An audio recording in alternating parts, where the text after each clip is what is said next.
Jaya Gopi Jana Vallabha Girivaradhari Jaya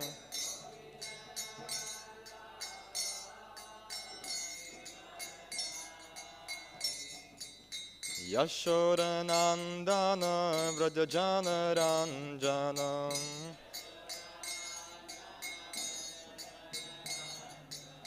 Yamuna Tira Vanachari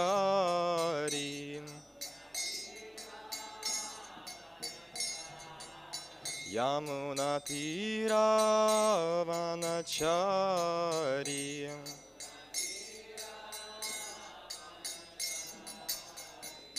Hare Krishna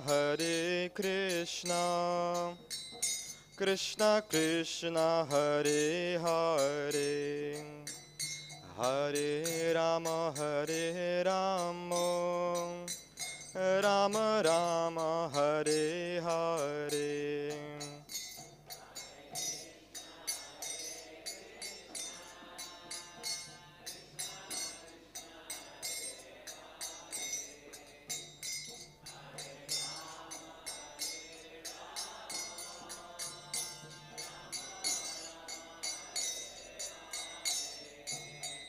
Hare Krishna Krishna Krishna Hare Hare Hare Rama Rama Rama Hare Hare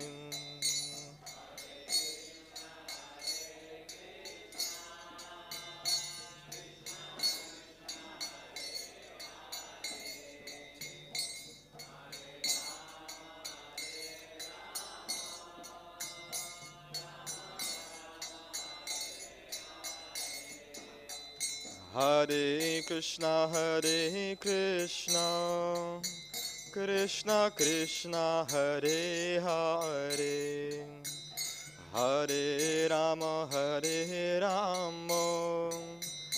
Rama Rama Hare Hare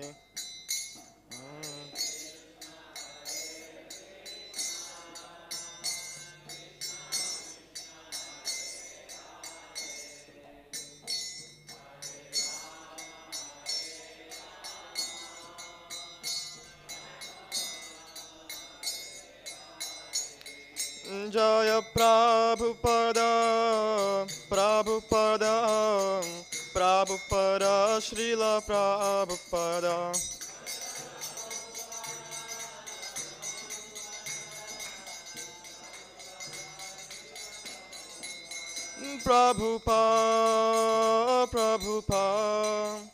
Prabhupada Jaya Jaya Prabhupada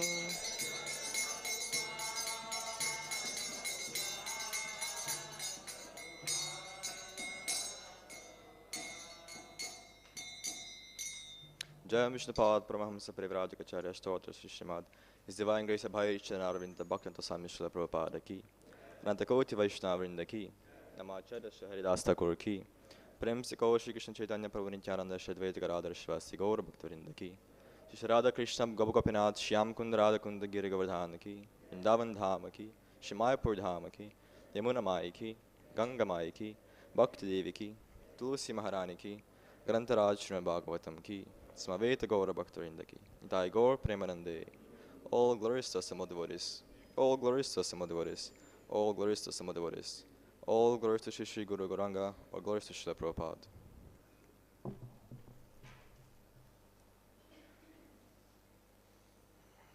Om Namo Bhagavate Vasudevaya Om Namo Bhagavate Vasudevaya Om Namo Bhagavate Vasudevaya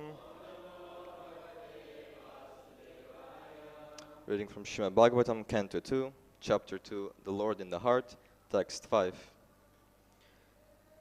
cīrāṇi kim patina diśanti bhikṣāṁ naivāṅghripāḥ para-bhṛtaḥ sarito aśuṣyan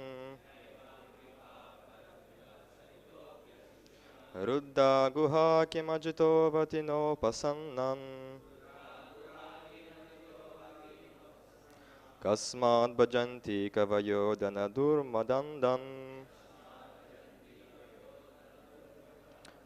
Cīrāṇi kim patitena santi diśanti bhikṣāṁ. naivāṅghripāḥ para-bhṛtaḥ sarito aśuṣyan. ruddhā guhāḥ kim ajito vati nopasannān. kasmād bhajanti kavayo dhana-durmadāndhān. cīrāṇi kim patina santi diśanti bhikṣāṁ. naivāṅghripāḥ para-bhṛtaḥ sarito aśuṣyan. ruddhā guhāḥ kim ajito vati nopasannān. kasmād bhajanti kavayo dhana-durmadāndhān. Prabhus.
cīrāṇi, torn clothes. Kim, weather. Pathi, on the road. Na, not. Santi, there is. Diśanti, given charity. Bhikṣāṁ, alms. Na, not. Eva, also. Aṅghripāḥ, the trees. Para-bhṛtaḥ, one who maintains others. Saritaḥ, the rivers. Api, also. Aśuṣyan, have dried up. Ruddhāḥ, closed. guhāḥ, caves. Kim, weather. Ajitaḥ, the Almighty Lord.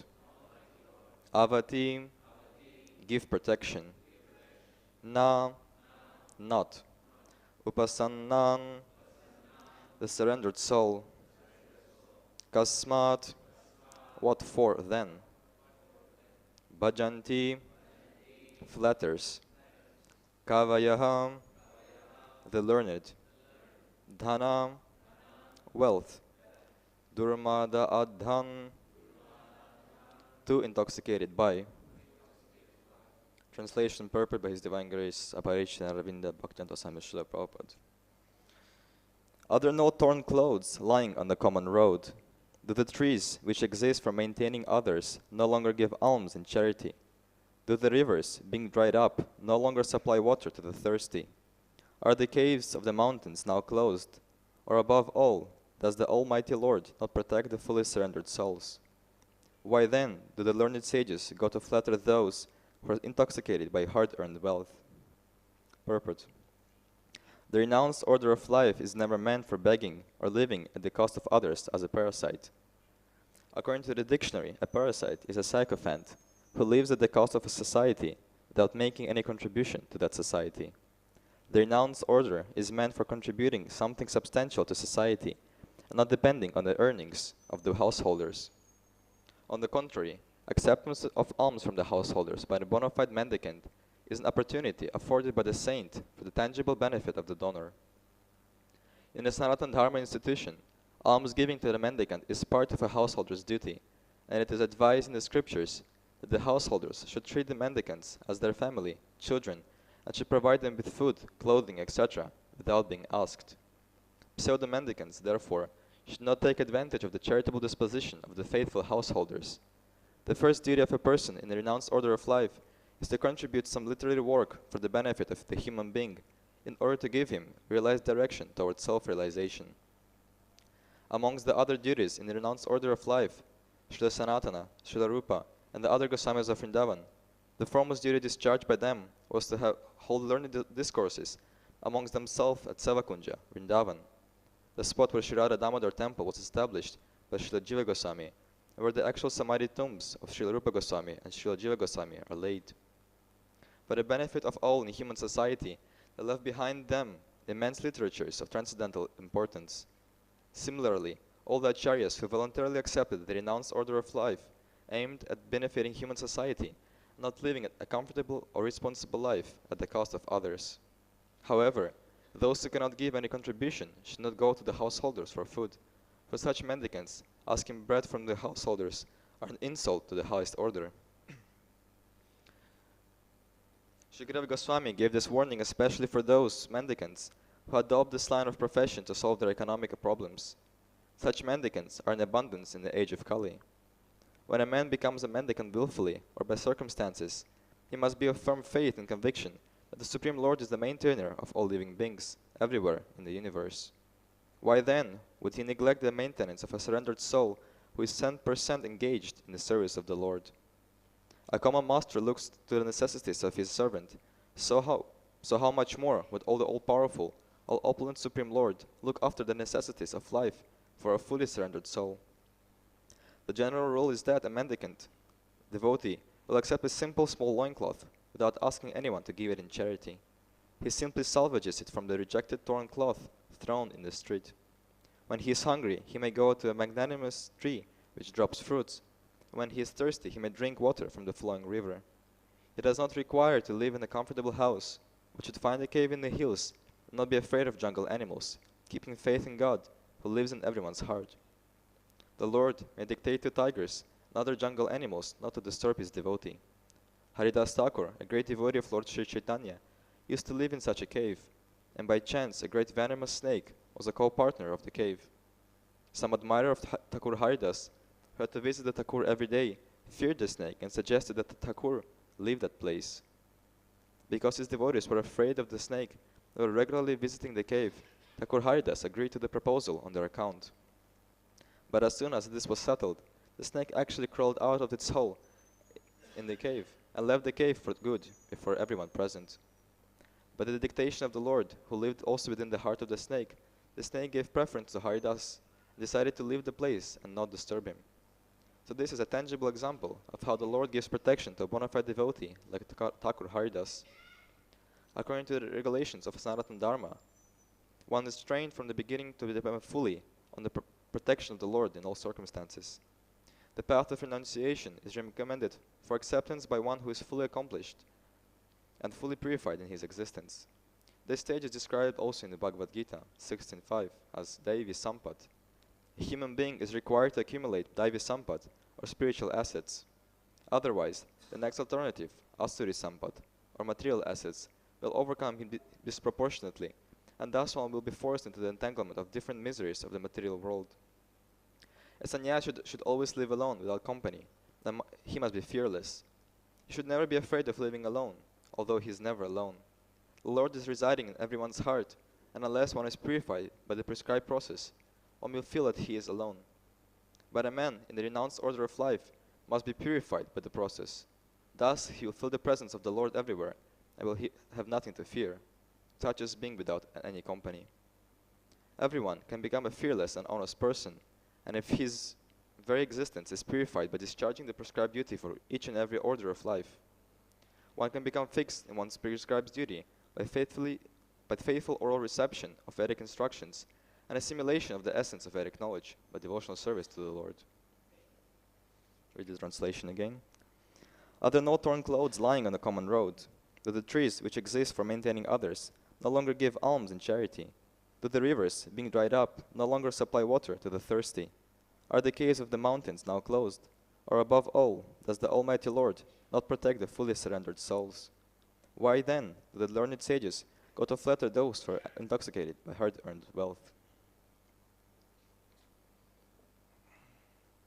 Om Jnanatmirandasya Gyananjana Shalakaya Chakshurunmiritam Yena Tasmai Shri Gurave Namaha Shri Chaitanya Manobhishtam Sthapitam Yena Bhutale Swayam Rupa Karamayam Darati Svaparandikam Namam Vishnu Paraya Krishna Prasthaya Bhutale Shrimatindra Jindaswami Namine Namah Prabhupada Piridasa Jagannatha Yatarandamurte Bhakti Sakaya Krishna Kirtan Narasimha Rakshitaya Namaha Namam Vishnu Paraya Krishna Prasthaya Bhutale Shrimati Bhakti Vedanta Swami Namine Namaste Saraswati Devi Gauravani Pracharine Nirvishesha Shunyavāri Paschatya Deshatarine Ukam karoti vacharam pangolangayate grim yat kripatamaham bande Shri Gurun Dinataranam.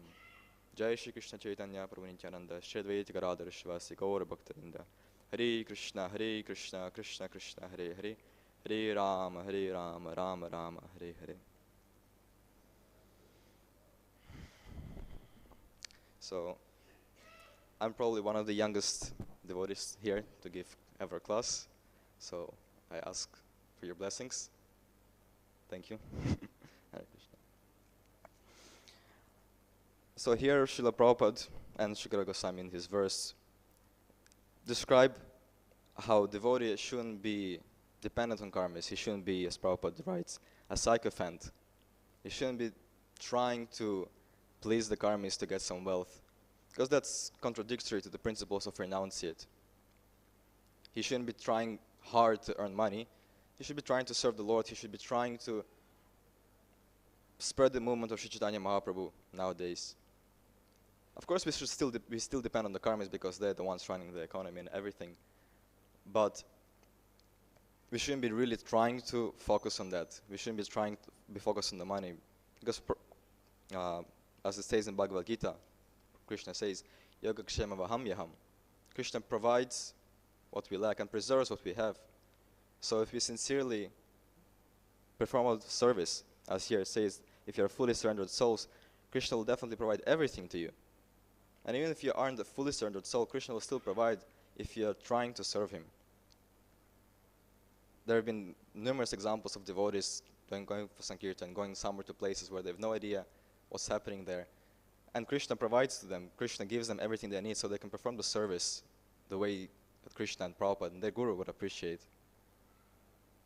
We have personal experience of that. In April, some of the Gurukul boys with His Holiness Pritivardhan Swami, we went to Vrindavan for the Vrajamanda Parikram. And there, we didn't really organize anything on the Parikram. We just went there as mendicants, as beggars. We were there, whatever comes, whatever the Lord gives us through the Vrajavasis, whatever prasadam, whatever accommodation. That's all we got. And I didn't really think that would actually happen, but we got more than we actually needed sometimes. There were many times that we'd go for begging for mother curry, and the householders of Rajavasis would give us rotis and some sabji. We'll tell them, no, it's enough, it's enough. They'll give us so much more, and then we'll come back, collect everything together. And it was way more than we needed. We'll give to some other Rajavasis, other Babajis who were around if they needed. And it was a very practical example, vivid example in my own life that Krishna will provide if you're actually there to serve him. Because we went to Vrindavan not as some enjoyers, some tourists. We went there to visit the dham, to get association from the Rajavasis. And so in this way the Lord provided whatever we needed. If we didn't have something, we would sleep under the tree, but it only happened, I think, once. All other times we always had somewhere to stay, some ashram that some mat was provided to us. And that gives me faith now that I don't have to be employing myself in some company, getting some job, working 8 hours a day and then earning money, because that's the only way I can survive in my life. I can go to live in Vrindavan. I can just go for Sankirtan, and then I know that Krishna will provide, Krishna will maintain me, because Krishna says that. Krishna says that devotees who preach are his dearest, and that will be amazing if I can actually do it, because there is nothing else will be needed. Just go focus on the Lord, preach, and the Lord will maintain you. You can go anywhere. Bhaktivinoda Thakur says, Grihe tako, vane tako, sadahari bale tako. Go preach, and Krishna will provide.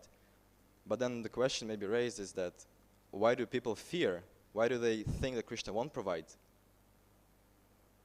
The answer is that, Prabhupada writes, they're ignorant. They're ignorant of who they are, who Krishna is, what is the purpose of this movement, what is the purpose of devotional service.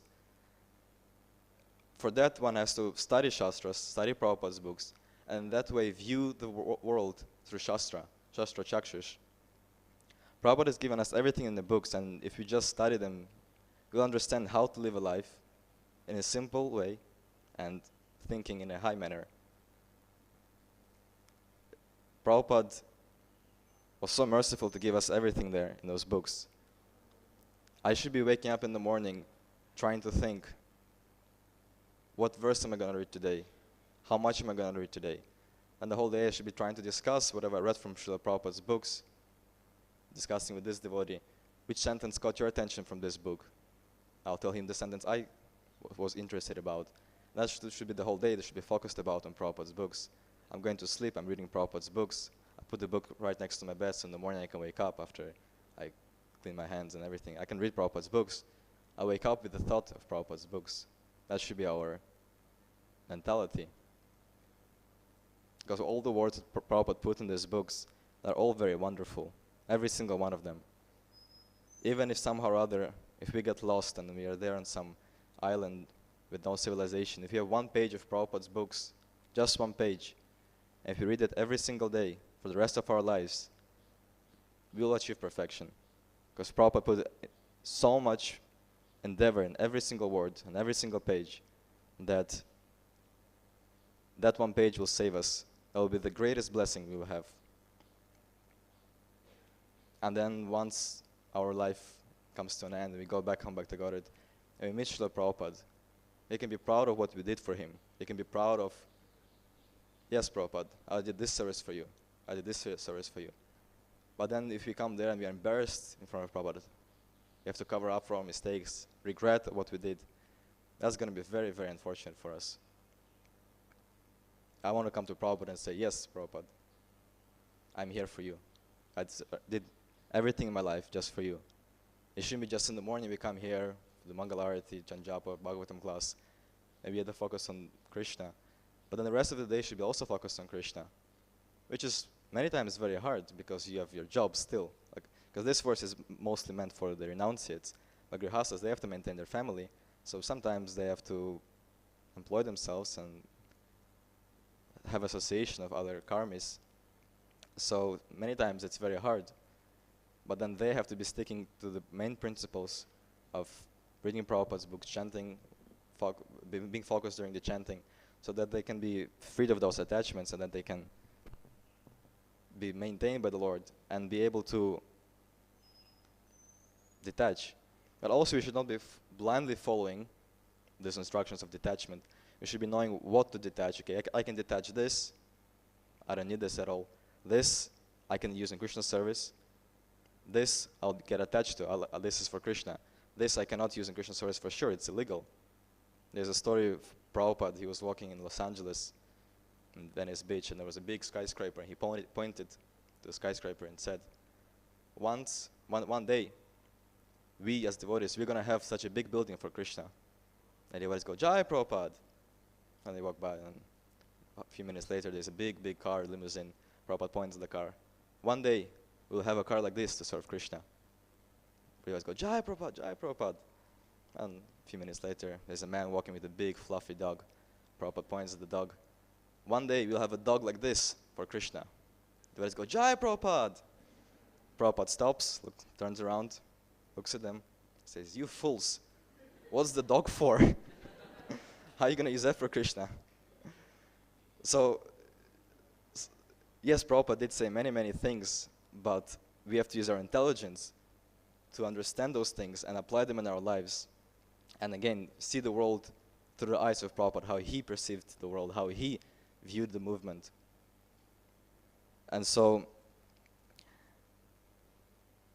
some things we can use for Krishna, as Prabhupada said, the big building, the big car, we can use it for the temples, we can use it for traveling around. But some things are necessary for devotional service. Some things we can just give up, some things we can leave out and just forget about them. Sometimes you're attached. Many people are attached to their dogs, attached to their cats, other little things here and there, attached to their phone, laptops. So you should be, it's very hard to give up those attachments immediately.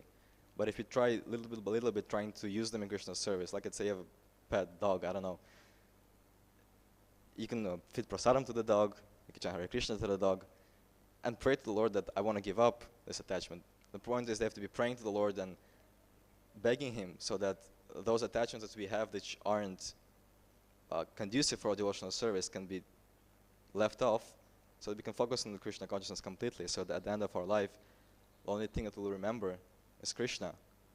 Because if we have the dog this whole life, we'll be remembering the dog as Bharat Maharaj remembered the deer. It'll be a very unfortunate situation to remember the dog at the end of your life. So, we are here, we are being attached to that, detaching some things here and there. We're playing around with everything here. We are not the product of this world. We are here because we want to enjoy, so Krishna gives us the opportunity to enjoy. And all these things we have are just like toys. When I was small, like really small, like 4 or 5 years old, I had many toys in my house, thanks to my parents. But we didn't have so much money, so I couldn't buy more toys. So after I played with all my toys in all possible ways, I asked my dad, can we have more toys? And it's like, oh, sorry, we don't have that much money right now. I wouldn't understand much. I was 4. But I understood I don't have more toys. But because my dad still cared about me, he would take me to a shopping mall, a huge shopping mall. There were many, many toys. Each store in the mall was just for toys. So one toy just for Play-Doh, one toy just for small cars, one toy for robots, all sorts of things.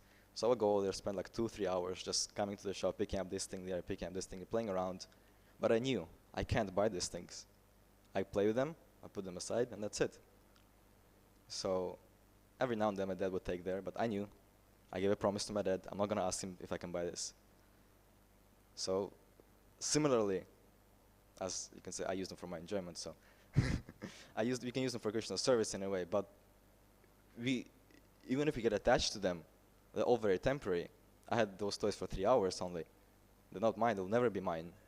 So here we are here, and we have our wives, children, friends, family members, apartments, cars. They're all still temporary. At some point, we're all going to be deprived of all of them because some family members, so people are going to die, something's going to break. And the point is that we should be detached from that. because that's the only purpose of our lives here too. Because the purpose of our lives in here is go through the whole system, be brahmachari, grihastha, vanaprastha, sannyas. At the end, give it up. Grihastha life is meant for going through the process to understand that this material world, this grihastha life, is not necessary.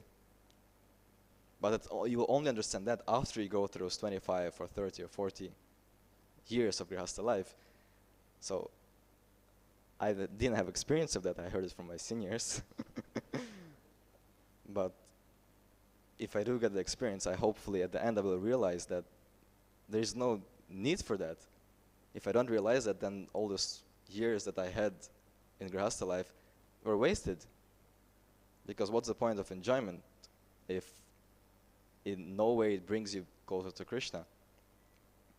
So you can say better is to say brahmachari, but many have desires, and to fulfill them is necessary. Because if you don't have the desires, you don't fulfill them, you're going to be brahmachari thinking, oh, should have gotten married, should have done that. So it's up to become married. But the point of this whole process again is to give up everything. So if you're brahmachari, you can give up those sex desires and can focus on the Lord, spend time with your fellow brahmacharis, go for preaching. That would be ideal, of course. So I hope I can, in any way, be detached from everything at the end of my life. Any questions or comments?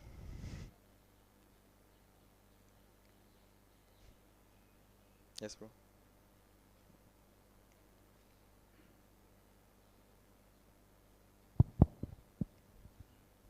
Hare Krishna, Prabhuji. Hare Krishna. Prabhuji, what is the main key point of this purport and the translation? Would you please explain? That Krishna provides everything to us if we are surrendered. So Prabhupada gives the example of Haridas Thakur. He is living in the cave and there is a snake there. Krishna will provide you so that you are safe. Because if you are fearful, then Krishna won't provide you because you're not fully dependent on him. So if once you depend on him, once you are fully conscious that the Lord is there for you in every step of your life, and Krishna will provide you with everything. Also here Prabhupada in the beginning mentions that, the last sentence of the verse, is that the sages shouldn't go flatter those who are intoxicated by hard-earned wealth. The Sanskrit word that's used there is bhajanti. Prabhupada translates it as flatters, but bhajanti also means to worship. So if one goes and worships those materialists, then he won't be able to practice Krishna consciousness. So the point here is to give up everything, whatever material is there to disturb you in your Krishna consciousness, and you focus on Krishna. Whatever Krishna provides you, you accept it. So that's... Yes, bro?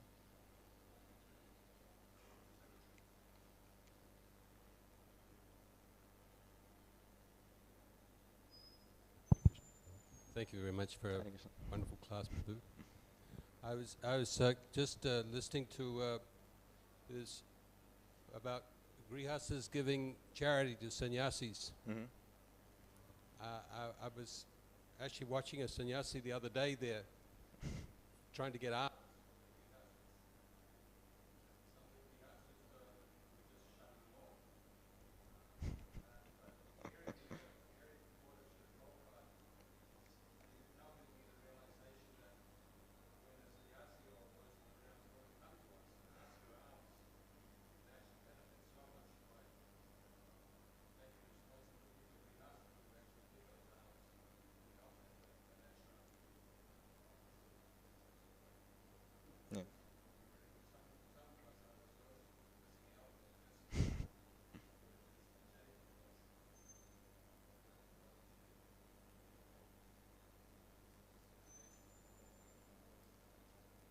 As Srila Rupa Goswami says that whatever you earn of the income, the 50% is for the devotees for the service of the Lord, and 25% is for your emergencies, and 25% is for your necessities, like new clothes, whatever, a car, if you need it for service of Krishna. So those 50%, and those are meant to giving to the sannyasis. Those are meant to give to those who are in need, so they can preach better.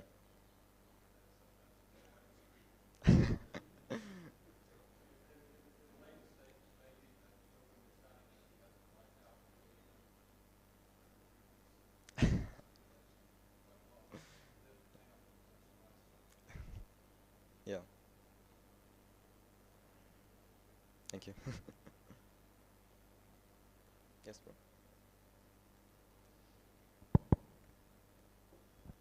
Hare Krishna. Hare Krishna. Thank you for the class. My question, and just kind of, I guess just a discussion, is how do we, towards the end of I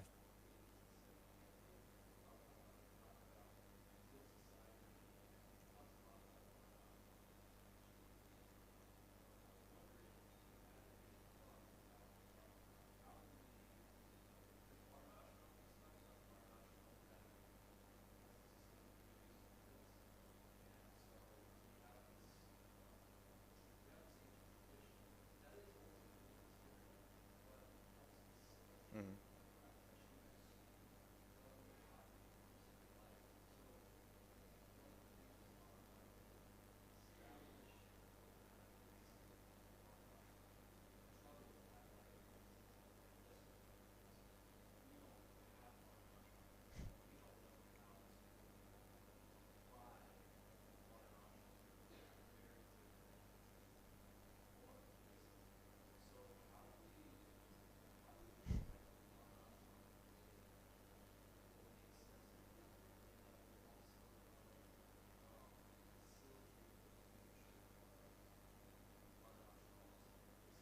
Mhm. Mm.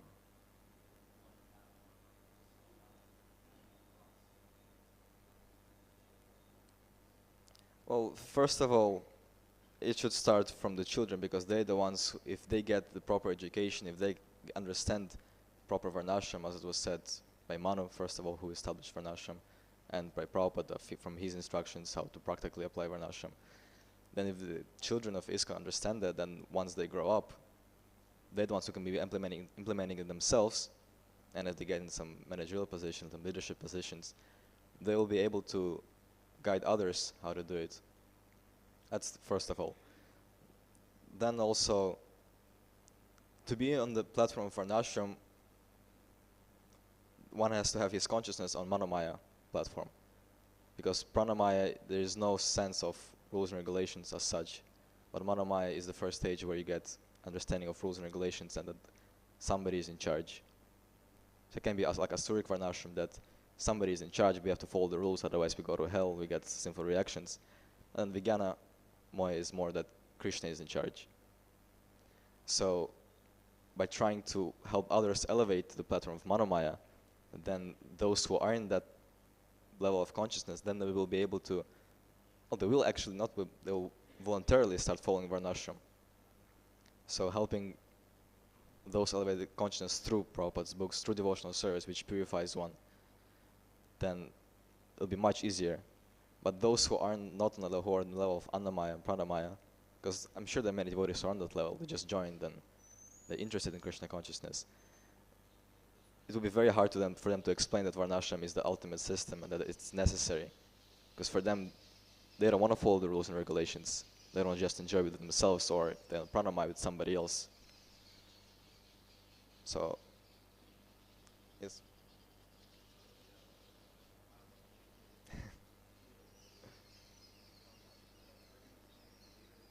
Mm. Okay. Mm.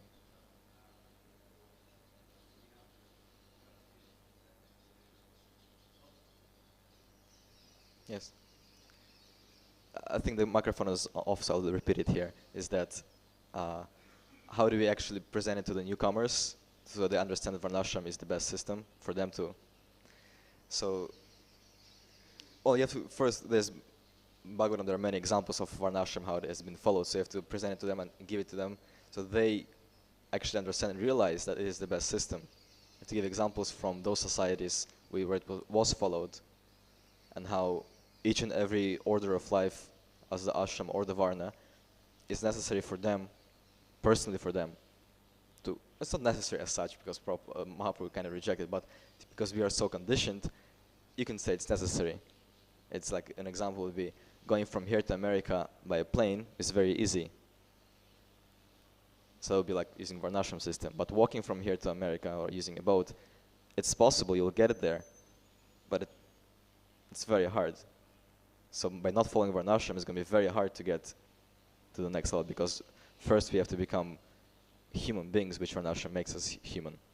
Explaining to them that following this brahmacharya ashrams, following the grihastha ashram, regulating oneself, that will be very helpful. And then whichever qualities you have, whichever activities you perform, guna and karma, based on those, you should be working as such, using that in your occupation. Is that okay? Okay. Yes, bro.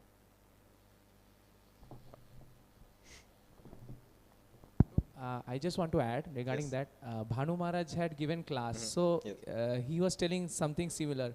Like the purpose of Varnashram is for people to develop their consciousness till Sattva Guna. This Bhanu Maharaj was saying. So basically we have to try and develop people towards Sattva Guna. Then that is when the Yes. things like people will start to adapt. When Brahmins come in the society. Yes.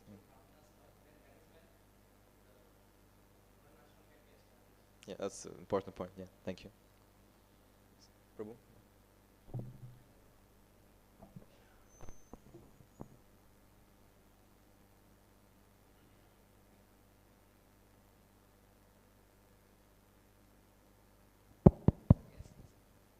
It works. Okay. So, Prabhu, you said some questions or comments. Are you ready for comments? Sure.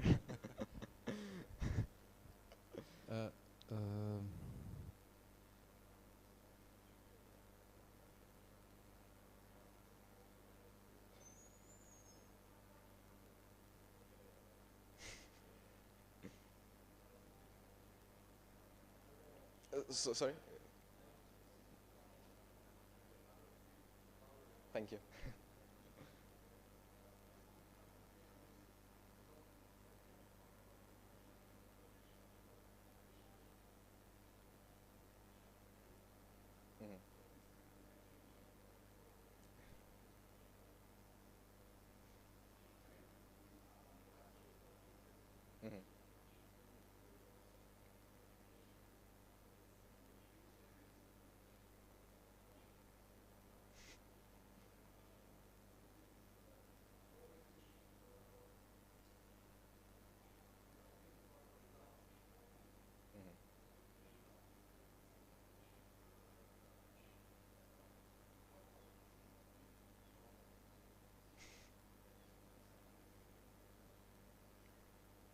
Yeah, thank you. Yeah, I mean, I'll rephrase myself also then. That Grihastha ashram is to go through and understand that at the end material life is not necessary, but yeah, the Grihastha life it should be in a sense pleasurable. That's the point of Grihastha ashram also, is that to have that enjoyment with your wife, to have a family, go for work. That's kind of the need of Grihastha ashram. But at the end, after, when you're already in Varnashram, in Vanaprastha, then at that time, then you realize that, okay, now I'm focusing on the Lord mostly, rather than enjoyment.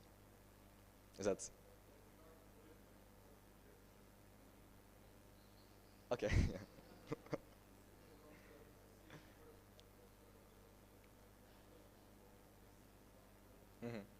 Okay. Thank you. Thank you. Yes, Maraji.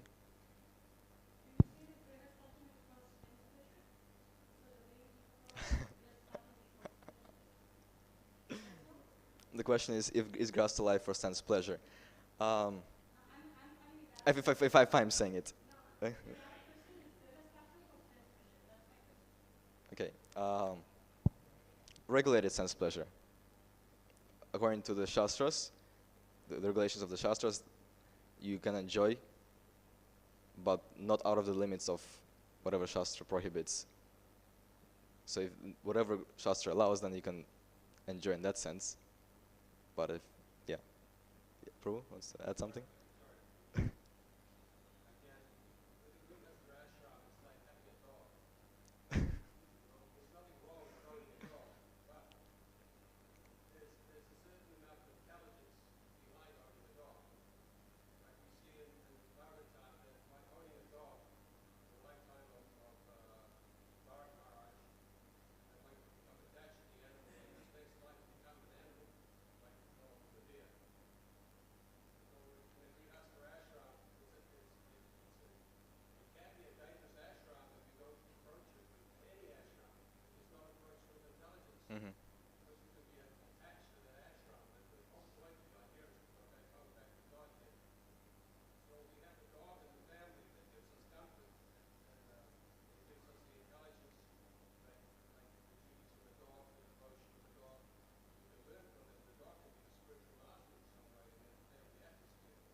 Yes.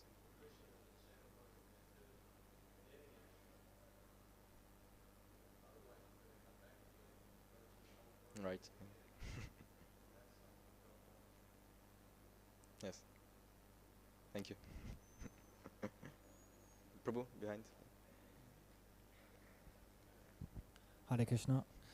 Should a brahmachari give up his work if he's earning well, or could he donate all his money to the movement?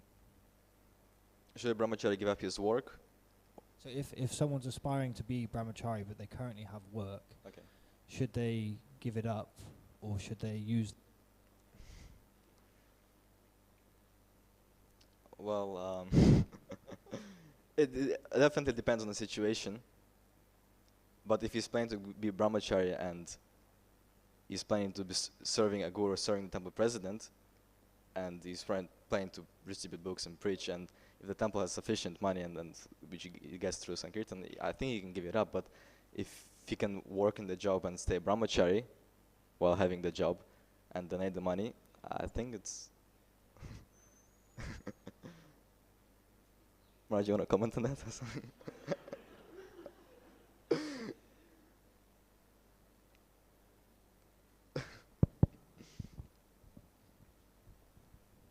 Well, brahmachari is dependent on guru. So to have independent work and say I'm brahmachari, it's very difficult to do so. So that's a bachelor.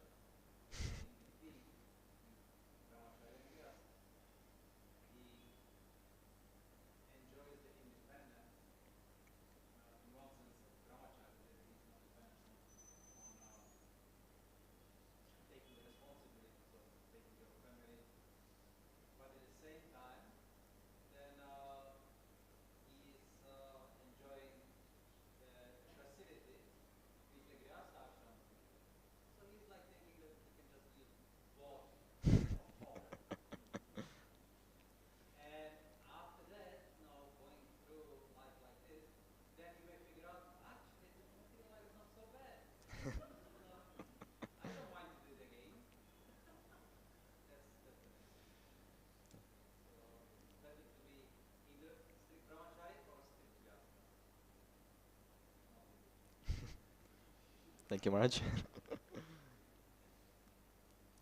Prabhu, in the back there. Does the microphone work, or?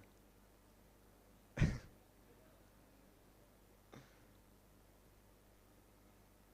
think the microphone doesn't work, Prabhu. If you could speak loudly.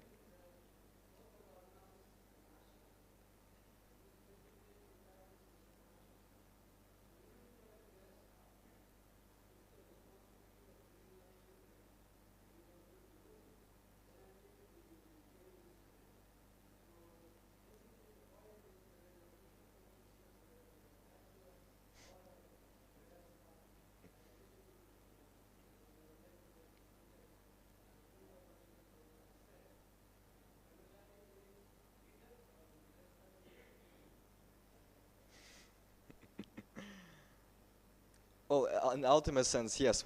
If everything is based on Krishna consciousness, whatever stage we are at, it's all perfect. Also, Manu Maharaj mentions that there's a grihasta brahmachari.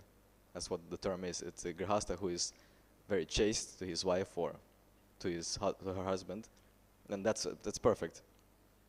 So if they've been Krishna conscious, yes. But being bachelor as such, yes, if you're fully Krishna conscious, and then as will be basically like a Babaji in a sense, because you're not part of the system. If you're Krishna conscious, yeah, it will be perfect. But if you're bachelor and you're trying to enjoy, because bachelor basically means you're trying to enjoy, because you're trying not to have, as Maharaj said, the responsibility of grihasta life and the perks of being a brahmachari. So but if you're not trying to enjoy, yeah, then if your goal is to give up the attachment and serve Krishna better, and any state of life, wherever you are, it's perfect.